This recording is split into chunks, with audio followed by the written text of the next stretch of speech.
Nous avons appris hier la forte incidence dans le nombre de cas dans cette école et devant le nombre de cas que vous venez de rappeler, 231 élèves sur une école de 249 élèves, il y avait déjà eu cinq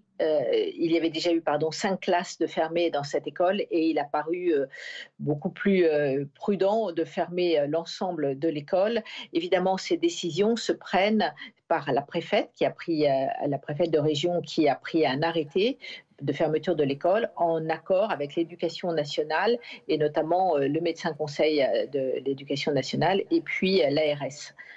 Donc cette école est fermée jusqu'au 18 novembre et les élèves pourront revenir après un test Covid négatif, s'ils test négatif ou un certificat de rétablissement puisque pour l'instant ces enfants ont été testés positifs.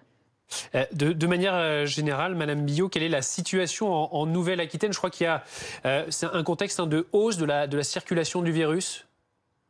Oui, une hausse de la circulation, puisqu'on avait eu une baisse continue de fin août jusqu'à mi-octobre. Et là, depuis mi-octobre, l'incidence remonte. L'incidence en Nouvelle-Aquitaine est de 71,7 pour 100 000 habitants.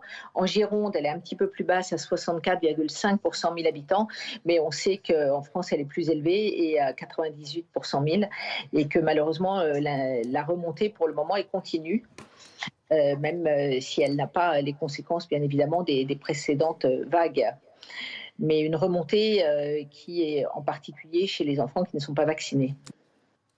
Scientifiquement, est-ce que ça aurait un intérêt, comme le fait actuellement l'Autriche, en tout cas ça commencera demain, d'imaginer de pouvoir confiner les personnes non vaccinées ou non guéries? Alors pour l'instant, ce point-là n'a pas été discuté. De toute façon, il ne relève pas de la décision de l'ARS et ce sont les scientifiques qui s'exprimeront sur ce cas. Pour le moment, ce qui apparaît, c'est que quand les élèves sont brassés entre eux, et là c'est ce qui s'est passé, il y avait une baisse bien évidemment des clusters dans les écoles pendant les vacances. Il y a eu quand même des brassages entre de loisirs et des brassages entre élèves même de classes différentes. Et là, la première semaine de la rentrée a monté une remontée importante des cas, d'où la décision qui a été prise par le président de la République du port de masque qui va redevenir obligatoire dans les écoles à partir du 15 novembre. Et donc ce port de masque se révèle très efficace et on s'aperçoit que la remontée des cas est aussi liée à la baisse des mesures barrières, soit pendant les vacances, soit d'une manière générale, puisqu'on avait envie d'arrêter, mais c'est très important dans cette période hivernale et on s'aperçoit que le climat et la période sont importants pour la contamination et donc il est nécessaire de revenir aux mesures barrières pour limiter très fortement la circulation.